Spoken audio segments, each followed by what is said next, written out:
ഒരിക്കൽ കൂടി എല്ലാവർക്കും ഗുഡ് മോർണിംഗ്. നമ്മുടെ രാവിലെ തുടരുകയാണ്. ഇന്ന് സ്നേഹത്തിന്റെയും സാഹോദര്യത്തിന്റെയും ഒത്തൊരുമയുടെയും ഒക്കെ സന്ദേശം പകർന്നുകൊണ്ട് ചെറിയ പെരുന്നാൾ നമ്മൾ ആഘോഷിക്കുകയാണ്. വ്രതശുദ്ധിയുടെ ഈദ് ഉൽ ഫിത്തർ ആഘോഷിക്കുമ്പോൾ ന്യൂസ് 8ന്റെ എല്ലാ പ്രേക്ഷകർക്കും ഒരിക്കൽ കൂടി ചെറിയ പെരുന്നാൾ ആശംസകൾ നേർന്നുകൊണ്ട് നമ്മൾ ഇന്നത്തെ പ്രധാനപ്പെട്ട വാർത്തകൾ പരിശോധിക്കാൻ പോവുകയാണ്. ആദ്യം തലക്കെട്ടുകൾ. ഇന്ന് സന്തോഷത്തിന്റെ ചെറിയ പെരുന്നാൾ. പള്ളികളിലും ഈദ്ഗാഹുകളിലും നമസ്കാരങ്ങൾ. ഒമാനിലും ഇന്ന് പെരുന്നാൾ.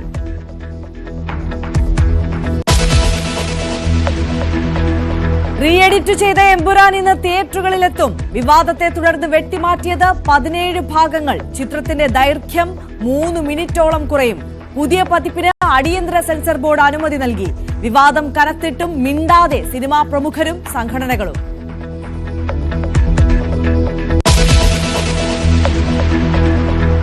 കരുതിയിരിക്കണം. ഇന്നു മുതൽ വേനൽ മഴ ശക്തമാകുമെന്ന് മുന്നറിയിപ്പ്. ഇടിമിന്നലിനും സാധ്യത. 4 ദിവസത്തേക്ക് മഴയുണ്ടാകുമെന്നും കാലാവസ്ഥാ കേന്ദ്രം.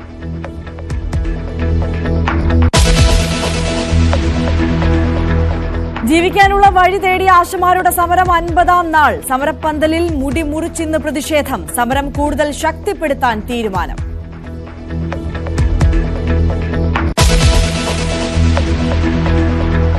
നാളെ മുതൽ പുതിയ സാമ്പത്തിക വർഷം. ഇന്ന് അർദ്ധരാത്രി മുതൽ നടപ്പാകുന്നത് നിരവധി പരിഷ്കാരങ്ങൾ.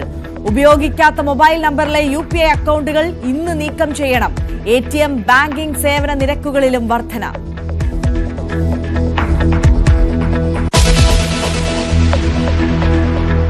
ഇറാന് ശക്തമായ താക്കീതുമായി അമേരിക്കൻ പ്രസിഡന്റ് ട്രംപ്. പുതിയ ആണവ കരാറിന് തയ്യാറാകണം. അനുസരിച്ചില്ലെങ്കിൽ പ്രത്യാഘാതം ഗുരുതരമാകുമെന്നും മുന്നറിയിപ്പ്. യുക്രൈൻ പ്രസിഡന്റ് സെലൻസ്കിക്കെതിരായ വ്ളാഡിമിർ പുടിന്റെ വിമർശനത്തിലും ട്രംപിന് ദേഷ്യം.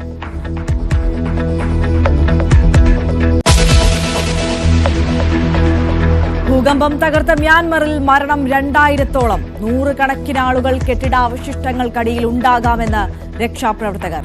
ആശ്വാസം പകരാൻ ലോകം ഒന്നിച്ച്. അവശ്യവസ്തുക്കളും വൈദ്യസഹായവും എത്തിച്ച് വിവിധ രാജ്യങ്ങൾ.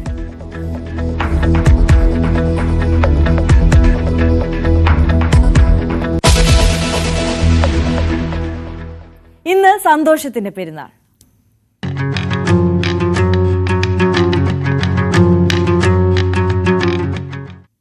വ്രതശുദ്ധിയുടെ പുണ്യവുമായി സംസ്ഥാനത്ത് ഇന്ന് നമ്മൾ ചെറിയ പെരുന്നാൾ ആഘോഷിക്കുകയാണ്. വിപുലമായ ആഘോഷങ്ങളാണ് എല്ലായിടത്തുമുള്ളത്. ഈദ്ഗാഹുകളിലും മസ്ജിദുകളിലുമെല്ലാം നമസ്കാരത്തിനുള്ള തയ്യാറെടുപ്പുകൾ ആയി കഴിഞ്ഞിരിക്കുന്നു. CV അനുമോദ് മലപ്പുറത്ത് നിന്ന് നമുക്കൊപ്പം ചേരുകയാണ്. Anumod, good morning. ചെറിയ പെരുന്നാൾ ആശംസകൾ നേരത്തെ പറഞ്ഞതാണ്. നമ്മൾ ഒരിക്കൽ കൂടി ആശംസകൾ നേരുകയാണ്. സന്തോഷത്തിന്റെ ദിവസമാണല്ലോ അല്ലേ?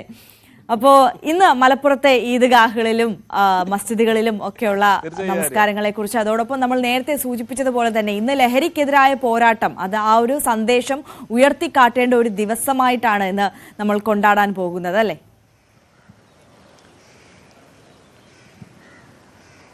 ഒരിക്കൽ കൂടി ആശംസകൾ ആര്യ.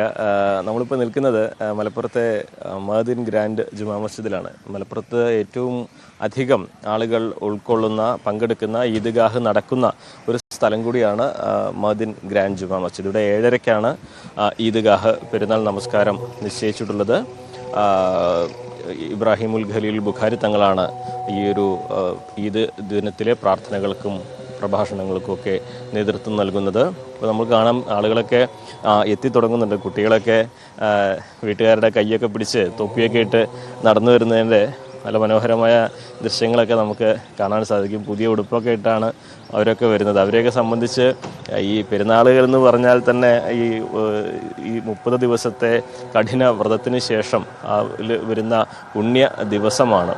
അന്ന് പുതിയ ഉടുപ്പിട്ട് സുഗന്ധദ്രവ്യങ്ങളൊക്കെ പൂശി പ്രാർത്ഥനകൾക്ക് ശേഷം വിഭവസമൃദ്ധമായ ഭക്ഷണം കഴിച്ച് കൂട്ടുകാരെയൊക്കെ കണ്ട് സുഹൃത്ത് സംഗമങ്ങളൊക്കെ നടത്തി ബന്ധുക്കളെ അടുത്തൊക്കെ പോയി, അതേപോലെ ചിലരൊക്കെ വിനോദസഞ്ചാരം ടൂറൊക്കെ പോയി അങ്ങനെ ആഘോഷിക്കുക ഈ 1-2 ദിവസം. പെരുന്നാളിൻ്റെ ആഘോഷമൊന്നും ഒരു ദിവസം മാത്രം തീരില്ല, 2 ദിവസമൊക്കെ ഉണ്ടാവും. അപ്പോൾ മലപ്പുറത്തൊക്കെ പ്രത്യേകിച്ചും പെരുന്നാളിൻ്റെ ആഘോഷങ്ങൾ എന്നൊക്കെ പറഞ്ഞാൽ അത്തരത്തിലുള്ള യാത്രകളും സുഹൃത്ത് സംഗമങ്ങളൊക്കെ ആയിട്ടാണ് വലിയ ആഘോഷമാവുന്നത്. ഇന്നിപ്പോൾ നമുക്ക് എല്ലായിടത്തും നമ്മൾ കഴിഞ്ഞ കുറേ ദിവസങ്ങളായി ഒരേപോലെ പങ്കുവെക്കുന്നൊരാശങ്ക ലഹരിയുടെ ഒരു വ്യാപനമാണ്. അപ്പോൾ ഇന്നും മിക്ക ഇടങ്ങളിലും പെരുന്നാൾ സന്ദേശത്തിൽ ലഹരിക്കെതിരായ പ്രതിജ്ഞകൾ, ലഹരിക്കെതിരായ സന്ദേശങ്ങൾ, ലഹരിക്കെതിരായ പോരാട്ടത്തിൻ്റെ പ്രാധാന്യം ഇതൊക്കെ പങ്കുവയ്ക്കുന്ന കാര്യങ്ങളായിരിക്കും ഉണ്ടാവുക എന്നാണ് അറിയുന്നത്. കാരണം കഴിഞ്ഞ ഒരു മാസമായി നമ്മൾ പല ദിവസങ്ങളിലും ഈ പ്രാർത്ഥനകളെക്കുറിച്ചും അതേപോലെ പ്രത്യേക ദിവസങ്ങളെക്കുറിച്ചൊക്കെ റിപ്പോർട്ട് ചെയ്യാൻ പള്ളികളിൽ വരുമ്പോൾ പള്ളികളിലെല്ലാം മുഴങ്ങി കേൾക്കുന്ന ഒന്ന് ലഹരിക്കെതിരായിട്ടുള്ള ഈ ഒരു പോരാട്ടത്തിൻ്റെ പ്രാധാന്യത്തെക്കുറിച്ചാണ്. കുടുംബ ബന്ധങ്ങളെ ഊട്ടിയുറപ്പിക്കുന്നതിൻ്റെ ആവശ്യം, പ്രത്യേകിച്ച് അതിനൊക്കെ ഏറെ പ്രാധാന്യമുണ്ട് ഇന്നത്തെ ഈ ഒരു കാലഘട്ടത്തിൽ. ഈ മലപ്പുറം ജില്ലയിൽ തന്നെ കഴിഞ്ഞ ഒരു മാസത്തിനിടെ അത്തരത്തിൽ ഒരുപാട് സംഭവങ്ങൾ നമ്മൾ റിപ്പോർട്ട് ചെയ്യുന്ന സാഹചര്യം ഉണ്ടായിട്ടുണ്ട്.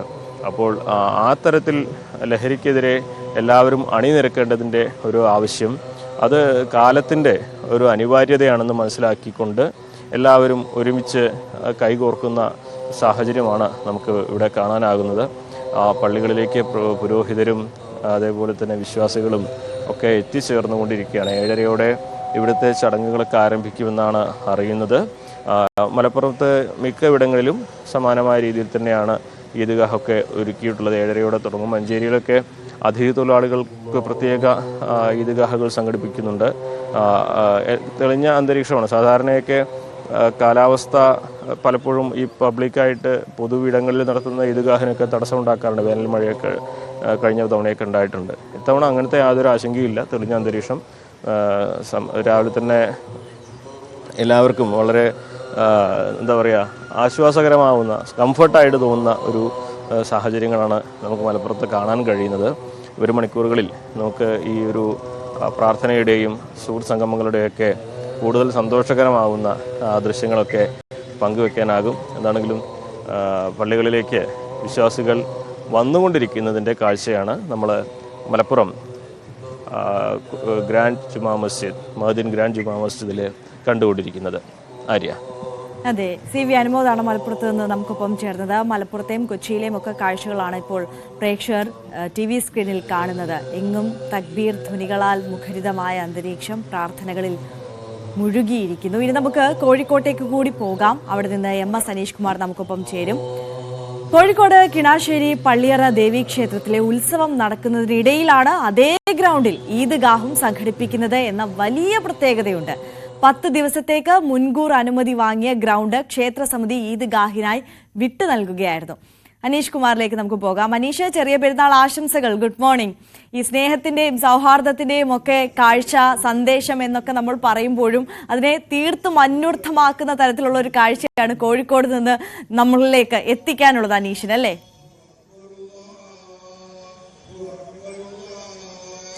തീർച്ചയായും ഈ ചെറിയ പെരുന്നാൾ ദിനത്തിൽ അത്തരം കൂട്ടായ്മകൾ അല്ലെങ്കിൽ സൗഹൃദങ്ങൾ, ആളുകൾ ഒത്തുചേരുക എന്നിവയൊക്കെയാണ് ഏറ്റവും പ്രധാനമായ കാര്യമായി നമുക്ക് ഈ ഉത്സവത്തിന്, ഈ ആഘോഷത്തിൻ്റെ ഭാഗമായി ഉള്ളത്. എന്നാൽ ഈ കിണാശ്ശേരി പള്ളിയറ ദേവീക്ഷേത്രത്തിലെ ഉത്സവത്തിൻ്റെ ഭാഗമായി ഈ ഗ്രൗണ്ട്, നമ്മളിപ്പോൾ ഈ നിൽക്കുന്ന ഇടം കഴിഞ്ഞ 10 ദിവസത്തേക്ക് ഈ ക്ഷേത്ര അധികൃതർ വാടകയ്ക്ക് എടുത്തിരിക്കുകയായിരുന്നു. എന്നാൽ ഈദ്ഗാഹ് ഇത്തവണ വന്നപ്പോൾ, ഈ ക്ഷേത്ര ഉത്സവവും ഈദ്ഗാഹയും ഒക്കെ ഒന്നിച്ച് വന്നപ്പോൾ ഇതെന്ത് ചെയ്യണമെന്നൊരു ആശയക്കുഴപ്പം പെട്ടെന്ന് ഈ ഈദ്ഗാഹ് സംഘാടകരിൽ ഉണ്ടായി. പക്ഷേ വളരെ പെട്ടെന്ന് തന്നെയാണ് അമ്പല കമ്മിറ്റി തീരുമാനിച്ചത്. നമുക്ക് കാണാം, ഈ അമ്പലത്തിൻ്റെ ഉത്സവത്തിൻ്റെ ഭാഗമായി തയ്യാറാക്കിയ സ്റ്റേജാണിത്. ആ സ്റ്റേജിൽ ഇന്നലെ കൂടി സംഗീത അടക്കമുള്ള അല്ലെങ്കിൽ ഗാനമേള പോലുള്ള പരിപാടികൾ നടന്ന ഇടം കൂടിയാണ്. പക്ഷേ ആ പരിപാടി ഏതാണ്ട് അർദ്ധരാത്രിയോടെ അവസാനിച്ചതിന് തൊട്ടു പിന്നാലെ തന്നെ ഈദ്ഗാഹയ്ക്ക് വേണ്ടി ഈ സ്ഥലം ക്രമീകരിച്ചിരിക്കുന്നു. ഇത്തവണ ഇവിടെ തന്നെ നടത്തണം എന്ന ഒരു നിർബന്ധ ബുദ്ധി ക്ഷേത്രം ഭാരവാഹികൾക്കും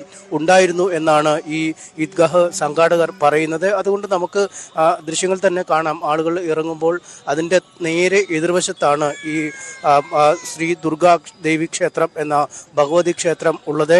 അതിൻ്റെ നേരെ എതിർവശത്തായാണ് അല്ലെങ്കിൽ അതിൽ നിന്നും ഒരു 10 മീറ്റർ പോലും വ്യത്യാസമില്ലാത്ത ഇടത്താണ് ഈ ഗ്രൗണ്ട് ഉള്ളത്. പക്ഷേ ഈ ഗ്രൗണ്ട് വിട്ടുകൊടുക്കുന്നതിനും മറ്റൊരു കാര്യം പോലും ആലോചിക്കേണ്ട സാഹചര്യമുണ്ടായില്ല.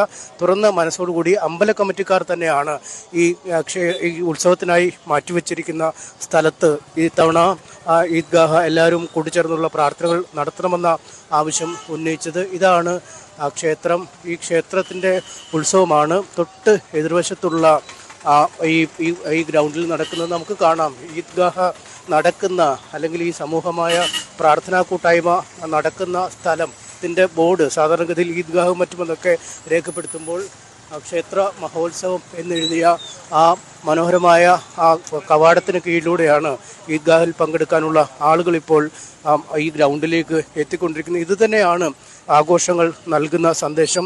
ഇത്തരം കൂട്ടായ്മകൾ തന്നെയാണ് എല്ലാ കാലത്തും വേണ്ടത്.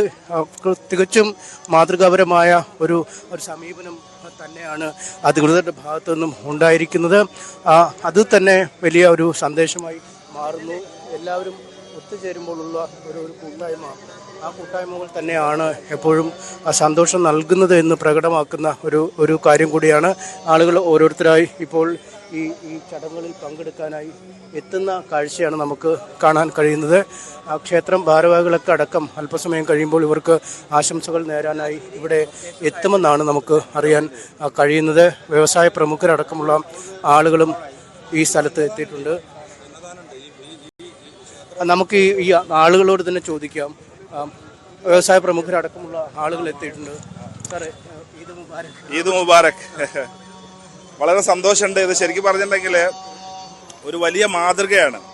അതായത് ഈ കിണാശ്ശേരിയുള്ള ശ്രീ പള്ളിയറക്കൽ ദുർഗാ ഭഗവതി ക്ഷേത്രത്തിൻ്റെ ഉത്സവം ഇവിടെ നടന്നുകൊണ്ടിരിക്കുകയാണ്. ഇന്നലെ രാത്രി 12:30 വരെ ഇവിടെ പ്രോഗ്രാം ഉണ്ടായിരുന്നു. 12:30ക്ക് ശേഷമാണ് അമ്പല കമ്മിറ്റി അടക്കമുള്ള ആൾക്കാർ ഇത്തരത്തിലുള്ള ഒരു അറേഞ്ച്മെൻറ്റ്സ് ഇവിടെ ചെയ്തിട്ടുള്ളത്. അപ്പോൾ ഇത് ശരിക്കും പറയുന്നുണ്ടെങ്കിൽ ഭയങ്കരമായിട്ടുള്ളൊരു വലിയ ഉദാഹരണമാണ്. പുതിയൊരു കേരള സ്റ്റോറി എന്ന് നമുക്ക് പറയാൻ പറ്റും. കാരണം അമ്പല കമ്മിറ്റി തന്നെ നേരിട്ട് ഇങ്ങോട്ട് വിളിച്ചു പറഞ്ഞിട്ടാണ് നിങ്ങൾ ഇവിടെ തന്നെ ഈദ്ഗാഹ് നടത്തണം എന്ന് പറഞ്ഞിട്ടാണ് ഇങ്ങനെ ഒരു ലെവലിലേക്ക് വന്നിട്ടുള്ളത്. അപ്പോൾ നമുക്കറിയാം ഇന്നത്തെ ഒരു കാലഘട്ടം എന്ന് പറയുമ്പോൾ മതത്തിൻ്റെയും ജാതിൻ്റെയും ഒക്കെ പേരിൽ തമ്മിൽ പോരടിക്കുന്ന ഒരു സമയത്ത് ഇത്രയും വലിയൊരു കൂട്ടായ്മ, ഒരു മതസൗഹാർദ്ദ കൂട്ടായ്മ എന്നതിന് പറയാം. അപ്പോൾ ഇതിന് നേതൃത്വം നൽകിയിട്ടുള്ള നമ്മളെ ഈ ഒരു മഹലിലുള്ള കമ്മിറ്റി, അതേപോലെ അമ്പലത്തിൻ്റെ കമ്മിറ്റി, അവരെ പ്രത്യേകം നമ്മൾ അഭിനന്ദിക്കേണ്ടതുണ്ട്. കാരണം ഞാൻ പറഞ്ഞ ഇന്നലെ രാത്രി 12:30 പ്രോഗ്രാമായിരുന്നു, ഫുള്ള് ജനമായിരുന്നു. അതിൻ്റെ ഇടയ്ക്ക് ഇതൊക്കെ കഴിഞ്ഞ് എല്ലാവരും കൂടെ ചേർന്നിട്ടാണ് ഇങ്ങനെ ഒരു അറേഞ്ച്മെന്റ്സ് ഇവിടെ ചെയ്തിട്ടുള്ളത്. ആണ് അതെ അതെ അതെ ഒരു കവാടാണ്. ഈദ്ഗാഹിനും ഉത്സവത്തിനും ഒരേ ഒരു കവാടാണുള്ളത്. അപ്പോൾ അത് ഞാൻ പറഞ്ഞത് ഇതൊരു വലിയൊരു ചരിത്രമാണ്. ഇങ്ങനെ എനിക്ക് തോന്നുന്നില്ല എവിടെയെങ്കിലും നടന്നിട്ടുണ്ടാവുന്നുള്ള. അപ്പോൾ കിണാശ്ശേരിക്കാർ അതിനൊരു ഉത്തമ മാതൃക ആണെന്നുള്ള ഒരിക്കൽ കൂടി തെളിയിച്ചിട്ടുണ്ട്. ക്ഷേത്ര കമ്മിറ്റിക്കാരും എത്തിയിട്ടുണ്ട്. എങ്ങനെയാണ് ഇതൊരു വലിയ മാതൃകയാണ്? നമുക്ക് ഇത് ലോകത്തിന് തന്നെ ഒരു മാതൃകയായിട്ടാണ് ഈ പരിപാടി ഇവിടെ നടക്കുന്നത്. കിണാശ്ശേരിക്കാരെ സംബന്ധിച്ചോളം ഇതൊരു പ്രത്യേകതയല്ല. കിണാശ്ശേരി അമ്പലത്തിന്റെ ഉത്സവം തന്നെ ഭൂരിഭാഗവും ഇവിടെ പുറമെയുള്ള ആളുകളെ സഹായം കിട്ടിയിട്ടാണ് ഞങ്ങളിത് നടത്തുന്നത്. കിണാശ്ശേരി ഒരു പ്രത്യേകതയല്ല, എല്ലാവർക്കും ഇതൊരു മാതൃകയാക്കേണ്ടതാണ്. കമ്മിറ്റി അതെ, നമ്മൾ ഗ്രൗണ്ട് എടുത്തെങ്കിലും കൂടി ഞങ്ങളിത് ചെയ്യുന്നത് ഞങ്ങൾ ഏറ്റെടുത്തിട്ടുണ്ടാ. പോലീസ് തന്നെ നമ്മൾ ചോദിച്ചപ്പോൾ നിങ്ങൾക്ക് എന്താന്ന് ചോദിച്ചു. ഞങ്ങളെ പറ്റി ഒരു പ്രശ്നമാക്കണ്ട, ഞങ്ങൾ ഏറ്റെടുക്കും, നിങ്ങൾ ആരും കൂടി വരണ്ട, അത് ഞങ്ങൾ ഇന്ന് ചെയ്തോളൂന്നാണ് പറഞ്ഞത്. പിന്നെ ഞങ്ങൾ അന്നദാനങ്ങളൊക്കെ ഇവിടെ ഇന്ന് മുതൽ അന്നദാനങ്ങൾ തുടങ്ങുകയാണ്. അപ്പം ഇവിടെ അന്നദാനം കഴിക്കാൻ വരുന്നതും ഞങ്ങൾ അങ്ങനെ തന്നെ ഒരു കുടുംബമാരിയാണ് ഞങ്ങൾ ജീവിക്കുന്നത് ഇവിടെ. അതുകൊണ്ട് നമ്മളെ പ്രദേശത്തിനെ പറ്റി നിങ്ങൾ യാതൊരു വ്യാപകപ്പെടേണ്ട. അത്രയും സുന്ദരമായിട്ടാണ് ഞങ്ങൾ പോണത്. കിണാശ്ശേരിന്റെ ഏറ്റവും വലിയ പ്രത്യേകത അതാണ്. ഞങ്ങൾ എന്ത് വേണമെങ്കിലും അങ്ങോട്ടും ഇങ്ങോട്ടും പരസ്പരം സഹായങ്ങളും ഒക്കെ ചെയ്തുകൊണ്ടിരിക്കും. ഏത് രാത്രിയായാലും ഏത് സമയത്തായാലും ആരെയും ബന്ധപ്പെട്ടാലും ഞങ്ങൾ അത്രയും ബന്ധപ്പെട്ടുകൊണ്ടാണ്. ക്ഷേത്ര കമ്മിറ്റി ആയാലും ഇവിടുത്തെ മറ്റുള്ള കമ്മിറ്റികളായാലും എല്ലാ കമ്മിറ്റികളായാലും ഇനി രാഷ്ട്രീയമായാലും ഞങ്ങൾക്ക് ക്ഷേത്രത്തിനുള്ളിൽ രാഷ്ട്രീയമോ അങ്ങനത്തെ ഒരു കാര്യമില്ല. ഞങ്ങൾ ക്ഷേത്രത്തിനുള്ള എല്ലാ രാഷ്ട്രീയക്കാരും ഉണ്ട്. ഞങ്ങൾ അങ്ങനത്തെ ഒരു സാധനം ഇല്ല. അത് പുറത്തെത്തുമ്പോൾ ഞങ്ങൾ കാര്യങ്ങളൊക്കെ അങ്ങോട്ടും പറയാന്നല്ലാതെ വേറൊരു കാര്യങ്ങളുണ്ട്. ഇവിടുത്തെ സംബന്ധിച്ചിടത്തോളം വളരെ നല്ല രീതിയിൽ നമ്മൾ ലോകത്തിന് മാതൃകയായിട്ട് പോകേണ്ട കാര്യങ്ങളാണ് നമ്മൾ ഇന്നിപ്പോൾ നമ്മളിവിടെ ചെയ്തുകൊണ്ടിരിക്കുന്നത്. ഇന്നലെ രാത്രി സംഗീത പരിപാടി, ഇന്നലെ മെഗാ തിരുവാതിരക്കളി ഉണ്ടായിനി. അതൊക്കെ കഴിഞ്ഞ് ഞങ്ങൾ ഇന്ന് വിട്ടുകൊടുത്ത് ഞങ്ങളിവിടെ ഉണ്ട്. ഇത് കഴിയണ വരെ ഞങ്ങളിവിടെ എല്ലാവരും ഉണ്ടാവും. ഇത് കഴിഞ്ഞുകൊണ്ട് തന്നെ ഞങ്ങളെ അന്നദാനത്തിലേക്ക് ഇവരെല്ലാവരും ഞങ്ങൾ ക്ഷണിക്കുകയാണ്. ഒരു പ്രശ്നമില്ലാതെ ഞങ്ങൾ ജീവിക്കൂ. അതിനെപ്പറ്റി നിങ്ങളൊന്നും ബെതറാണ്ട. തീർച്ചയായും അതാണ് കേരള സ്റ്റോറി. നമുക്ക് മാതൃകയായി കിണാശ്ശേരിക്ക് നൽകാൻ കഴിയുന്ന ഒരു സന്ദേശം അമ്പല കമ്മിറ്റി ഭാരവാഹികളാണ് നമ്മളോട് സംസാരിച്ചത്. അവർ പൂർണ്ണ ഹൃദയത്തോടുകൂടി പൂർണ്ണ മനസ്സോടുകൂടിയാണ് വിട്ടു നൽകിയത്. ഒപ്പം ഈ പരിപാടിക്ക് അല്ലെങ്കിൽ ഈ പ്രാർത്ഥനയ്ക്ക് ആശംസകൾ നേരാനായി ആ സംഘാടകർ നേരിട്ടെത്തിയിട്ടുണ്ട്. ഇനി ഈ ഈദ്ഗാഹ് കഴിഞ്ഞാൽ ഇവിടെ നടക്കേണ്ടത് അന്നദാനമാണ്, ക്ഷേത്രത്തിലെ അന്നദാനമാണ്. ആ അന്നദാനത്തിലും ഇവിടുത്തെ ഒന്നടങ്കം എല്ലാ സഹോദരങ്ങളും പങ്കെടുക്കും. അതാണ് ഇവരുടെ പതിവ്. ഉത്സവം വിഭാഗങ്ങൾക്കും തികഞ്ഞ ഒരു സഹകരണം അവരുടെ ഭാഗത്തു നിന്നും ഉണ്ടാവുന്നുണ്ട്. അതേസമയത്ത് പെരുന്നാളിന് മറു വിഭാഗത്തിൻ്റെ ഭാഗത്തു നിന്നുമുള്ള കൃത്യമായ സഹകരണം ഇവർക്കും ലഭിക്കുന്നുണ്ട് എന്ന് തന്നെയാണ് അമ്പല കമ്മിറ്റി ഭാരവാഹികളും മഹല്ല് കമ്മിറ്റി ഭാരവാഹികളും എല്ലാം പറയുന്നത്. തീർച്ചയായും MS അനീഷ് കുമാറാണ് കോഴിക്കോട് കിണാശ്ശേരിയിൽ നിന്ന് നമുക്കൊപ്പം ചേർന്നത്. ഇതാണ് കേരള സ്റ്റോറി. ഇതാണ് നമുക്ക് ലോകത്തിന് മുമ്പിൽ കാണിച്ചു നൽകാനുള്ള ഏറ്റവും നല്ല കാഴ്ച. ഇന്നത്തെ ദിവസം ഇതിൽ പരം നല്ല സന്തോഷം നൽകുന്ന മറ്റൊരു കാഴ്ച എന്താണ് കാണാനുള്ളത് അല്ലേ? എല്ലാ മതസ്ഥരും ഒരേപോലെ ഒരേ മനസ്സോടെ ഒത്തുചേരുന്ന ഒരു ഭൂമി, ആ കേരളം തീർക്കുന്ന ആ ഒരു മാതൃക, അതൊരു വലിയ സന്ദേശമാണ് പ്രത്യേകിച്ച് ഇന്നത്തെ ദിവസം പ്രേക്ഷകരിലേക്ക് നമുക്ക് നൽകാനുള്ളത്. നമ്മൾ ഈ മാനവികത, ഒത്തൊരുമ, മതസൗഹാർദ്ദം എന്നൊക്കെ പറയുമ്പോൾ അത് യഥാർത്ഥ ജീവിതത്തിൽ എങ്ങനെയെന്ന് തെളിയിച്ചു തരുന്ന, കാണിച്ചു തരുന്ന ഒരു കൂട്ടം മനുഷ്യരെയാണ് നമ്മൾ ഇപ്പോൾ കണ്ടത്. കിണാശ്ശേരിക്കാർ പറഞ്ഞതുപോലെ ഇതിപ്പോൾ ഇത്ര വലിയ സംഭവമാക്കി പറയാൻ എന്താണ്, ഞങ്ങളെല്ലാം എപ്പോഴും എല്ലായ്പ്പോഴും ഇങ്ങനെ തന്നെയാണ് എന്നുള്ളതാണ്. വലിയ സന്തോഷമാണ് കിണാശ്ശേരിയിൽ നിന്നുള്ള കാഴ്ച കാണുമ്പോൾ നമുക്ക് എല്ലാവർക്കും തോന്നുന്നത്. നമ്മൾ അവിടെ നിന്ന് നേരെ പോകുന്നത് തിരുവനന്തപുരത്തേക്കാണ്. തിരുവനന്തപുരത്തെ കാഴ്ചകളുമായി VV അരുൺ നമുക്കൊപ്പം ചേരുകയാണ്. Arun, good morning, Eid Mubarak. എങ്ങനെയാണ് തിരുവനന്തപുരത്തെ ആഘോഷങ്ങൾ, മറ്റ് ചടങ്ങുകൾ?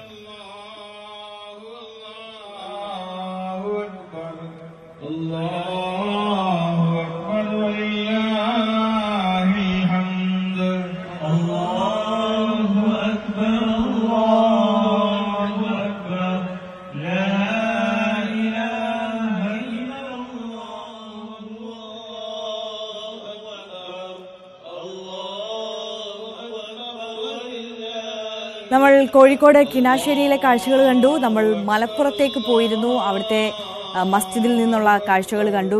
ഇനി നമ്മൾ തിരുവനന്തപുരത്തേക്കാണ് വന്നിട്ടുള്ളത്. അവിടെ ഈദ്ഗാഹിൽ ചടങ്ങുകൾ പുരോഗമിച്ചുകൊണ്ടിരിക്കുകയാണ്. VV അരുൺ നമുക്കൊപ്പം ചേരുന്നുണ്ട് എന്നാണ് മനസ്സിലാക്കുന്നത്. അരുൺ, കേൾക്കാമെങ്കിൽ പറഞ്ഞോളൂ അവിടുത്തെ ചടങ്ങിനെ കുറിച്ചും ആഘോഷങ്ങളെ കുറിച്ചും.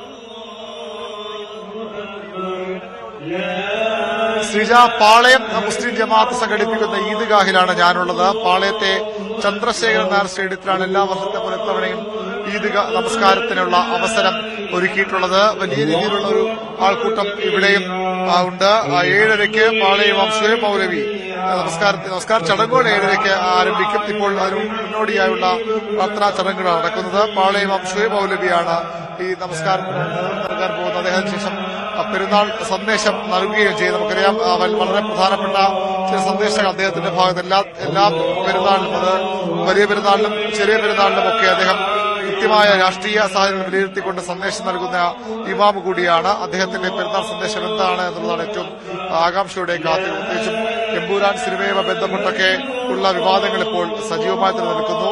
കലയിൽ പോലും സിനിമയിൽ പോലും അല്ലെങ്കിൽ കലാരംഗത്ത് പോലും അത്തരത്തിലുള്ള കൃത്യമായ നിർദ്ദേശങ്ങൾ എവിടെ നിന്നൊക്കെ വന്നുകൊണ്ടിരിക്കുന്നു എന്ന വിമർശനങ്ങൾ ശക്തമാണ്. ആ സാഹചര്യത്തിൽ ഈ പാളയം ഇമാമിന്റെ സന്ദേശം എന്താകുമെന്നതാണ് അറിയേണ്ടത്. വലിയൊരു ആൾക്കൂട്ടം ഇവിടെ, വിശ്വാസികളുടെ വലിയ കൂട്ടം രണ്ട് ഭാഗങ്ങളിലായാണ്. ഒരു ഭാഗത്ത് സ്ത്രീകൾക്കും മറുഭാഗത്ത് പുരുഷന്മാർക്കും നമസ്കരിക്കാനുള്ള സൗകര്യങ്ങളാണ് ഇവിടെ ഒരുക്കിയിരിക്കുന്നത്. കൃത്യം 7:30 ഇമാമിന്റെ നേതൃത്വത്തിൽ നമസ്കാര ചടങ്ങുകൾ ആരംഭിക്കും. ഇപ്പോൾ പ്രാർത്ഥനാ ചടങ്ങുകൾ പുരോഗമിക്കുന്നതാണ്. കുട്ടികളും പ്രായമായവരും എല്ലാവരും, സ്ത്രീകളുമൊക്കെ പ്രായഭേദമന്യേ ഇത്തരത്തിൽ ഈ അവരുടെ ഏറ്റവും പ്രധാനപ്പെട്ട ആഘോഷങ്ങൾ ഒന്ന്, അവരുടെ ഏറ്റവും പ്രധാനപ്പെട്ട വിശ്വാസങ്ങളിലൊന്ന്, അതിന് ഇന്ന് ഇവിടെ എത്തുകയാണ്. ഈ നമസ്കാരത്തിന് ശേഷം പരസ്പരം ആലിംഗനം ചെയ്ത് സന്ദേശം പങ്കിട്ട് സ്നേഹം പങ്കിട്ടവർ ഇന്ന് ഒരു മാസം നീണ്ട വ്രതനിഷ്ഠയുടെ ഭാഗമായുള്ള ചടങ്ങുകൾ, ആഘോഷ പരിപാടികളിലേക്ക് കടക്കും. വളരെ കടുത്ത ചൂടിനെ അതിജീവിച്ചാണ്. നമുക്കറിയാം ഈ ഒരു മാസം അത്രയധികം ചൂടാണ് സംസ്ഥാനത്ത് പൊതുവിലുണ്ടായിരുന്നത്. അതെല്ലാം മറികടന്നുകൊണ്ടും വിശ്വാസത്തിന്റെ ബലത്തിൽ, വിശ്വാസത്തിന്റെ ശക്തിയിൽ അവർ ഈ നോമ്പുകാലം കഴിച്ചു. ഇപ്പോൾ അവരുടെ ഇന്ന് ചെറിയ പെരുന്നാളാണ്. അതിനുള്ള ആഘോഷ പരിപാടികളിലേക്കാണ് അവർ കടക്കുന്നത്. അതിന് മുന്നോടിയായുള്ള ഈദ് നമസ്കാരം 7:30 തന്നെ ഇവിടെ ആരംഭിക്കും.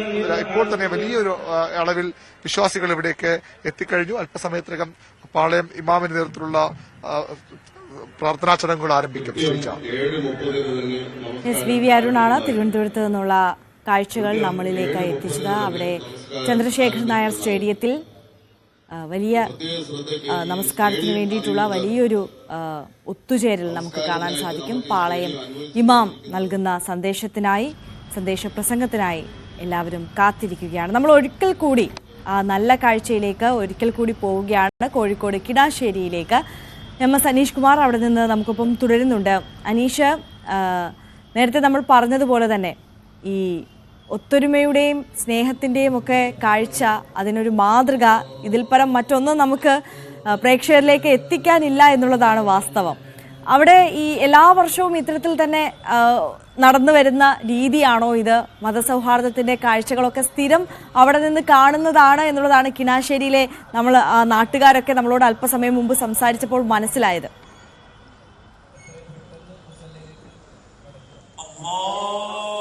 തീർച്ചയായും നമ്മൾ ആ കിനാശ്ശേരിയുടെ ആ കാഴ്ചകൾ തന്നെയാണ് ഏറ്റവും ശ്രേഷ്ഠമായ ഈ പെരുന്നാൾ കാലത്ത്, അല്ലെങ്കിൽ ചെറിയ പെരുന്നാൾ കാലത്ത് ഏറ്റവും ശ്രേഷ്ഠമായ കാഴ്ച.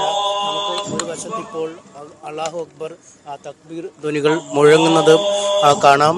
മറുവശത്ത് തന്നെ ക്ഷേത്രത്തിലെ ചടങ്ങുകളുമായി ബന്ധപ്പെട്ട ഉത്സവ ചടങ്ങുകൾ നടക്കുന്നുമുണ്ട്. അതും രണ്ടും ഒരു 10 മീറ്ററിൻ്റെ ഒരു വ്യത്യാസത്തിൽ ഈ രണ്ട് കാര്യങ്ങൾ നടക്കുമ്പോഴും യാതൊരു അലോസരവും പരസ്പരം ഉണ്ടാക്കുന്നില്ല എന്നതാണ്. നമുക്ക് ഈ തക്ബീർ ധ്വനികൾ ഇപ്പോൾ കേൾക്കാം ഈ ഗ്രൗണ്ടിൽ. എന്നാൽ മറുവശത്ത് തന്നെ സ്കൂൾ ഗ്രൗണ്ടിൻ്റെ മറുവശം എത്തിയാൽ അവിടെ നമുക്ക് ഈ ശ്രീ ദുർഗാ ഭഗവതി ക്ഷേത്രം കാണാം. അവിടെ ഈ ക്ഷേത്രത്തിൻ്റെ ഭാഗമായുള്ള ചടങ്ങുകൾ നടക്കുന്നു. അവിടെ ഈ കൊട്ടും പാട്ടും പോലുള്ള ചെണ്ടയുടെ ശബ്ദം മറ്റുമൊക്കെ നമുക്ക് അവിടെ കേൾക്കാൻ കഴിയും. പക്ഷേ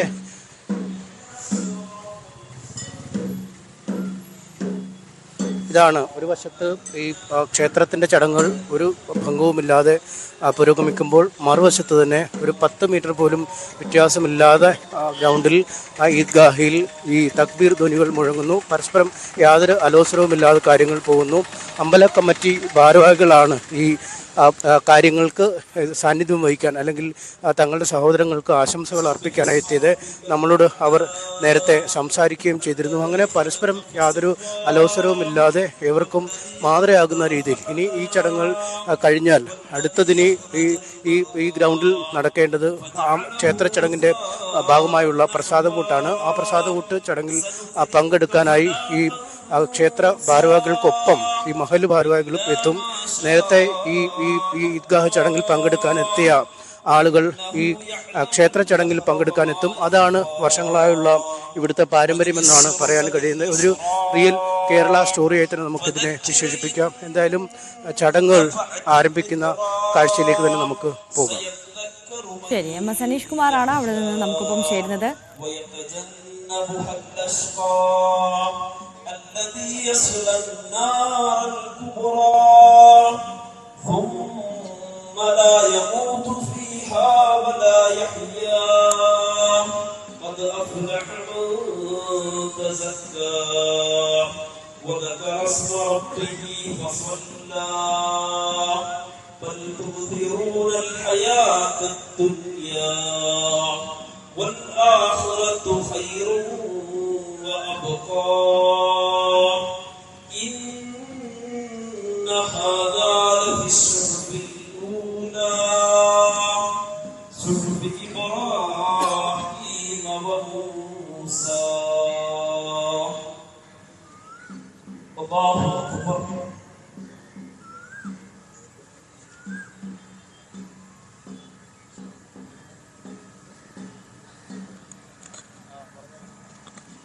سمع الله لمن حمده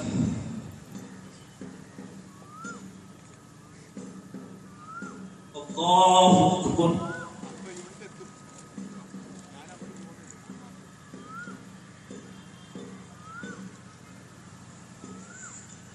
الله أكبر.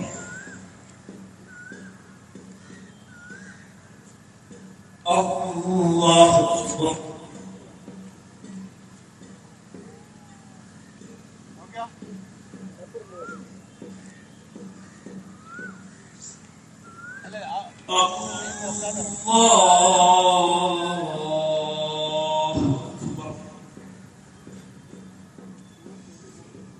الله أكبر.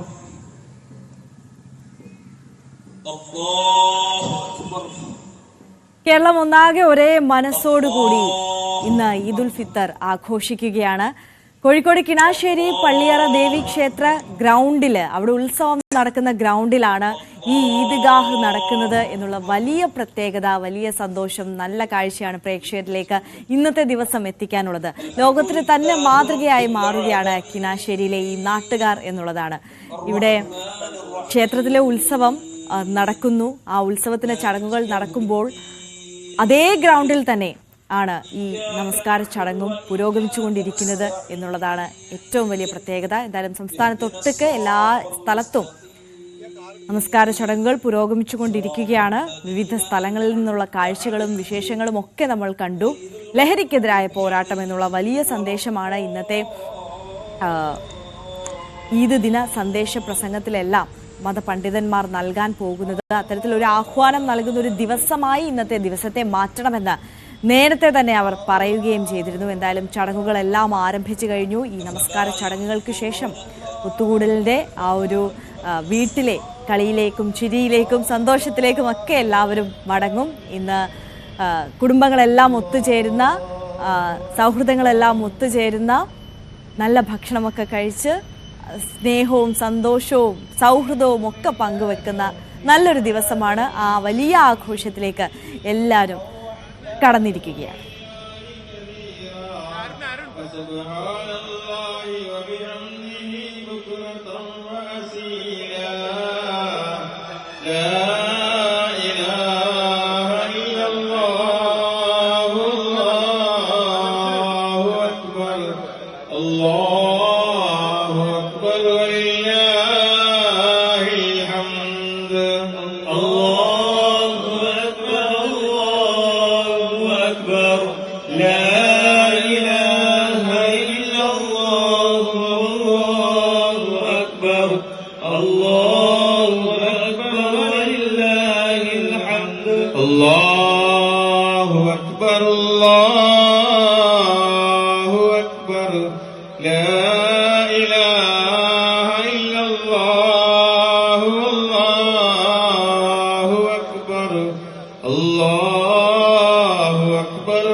والحمد لله كثيرا فسبحان الله وبحمده بكرة وأصيلا لا إله إلا الله الله أكبر الله أكبر ولله الحمد.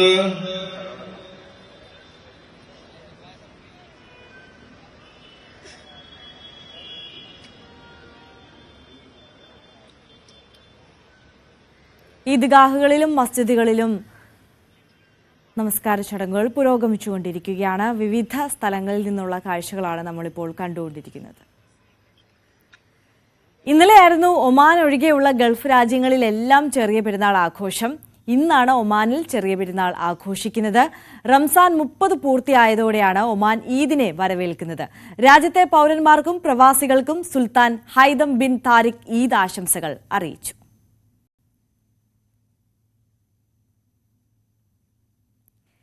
ഇനി നമ്മൾ പെരുന്നാളുമായി ബന്ധപ്പെട്ട് ഒരു പ്രത്യേകതയുള്ള ഒരു റിപ്പോർട്ട് കാണാനാണ് പോകുന്നത്. ആലപ്പുഴ എന്ന പട്ടണത്തിന്റെ ചരിത്രത്തോളം പഴക്കമുള്ള ആരാധനാലയമാണ് കച്ചി മേമൻ നൂറാനി മസ്ജിദ്. നഗരം തുറമുഖ പട്ടണമായി വികസിച്ച കാലഘട്ടത്തിൽ 19-ാം നൂറ്റാണ്ടിൽ ഇവിടെ എത്തിയ ഗുജറാത്തിലെ കച്ചിൽ നിന്നുള്ള നൂറാനി കുടുംബമാണ് പുരാതനമായ മസ്ജിദ് നിർമ്മിച്ചത്. കൊത്തുപണികളാൽ അലങ്കൃതമായ കച്ചി മേമൻ നൂറാനി ജുമാ മസ്ജിദ് നേർച്ചപ്പെട്ടികളില്ലാത്ത ആരാധനാലയം എന്ന പ്രത്യേകതയുമുണ്ട്.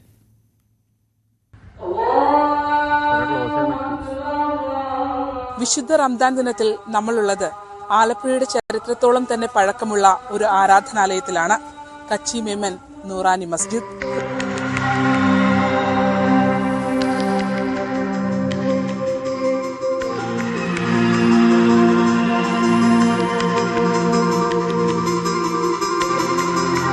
ഫ്രഞ്ച് അധീനതയിലുള്ള പുറക്കാട് തുറമുഖത്തെ മറികടക്കാൻ തിരുവിതാംകൂർ രാജാക്കന്മാർ പുതുതായി നിർമ്മിച്ച തുറമുഖ നഗരമായിരുന്നു ആലപ്പുഴ.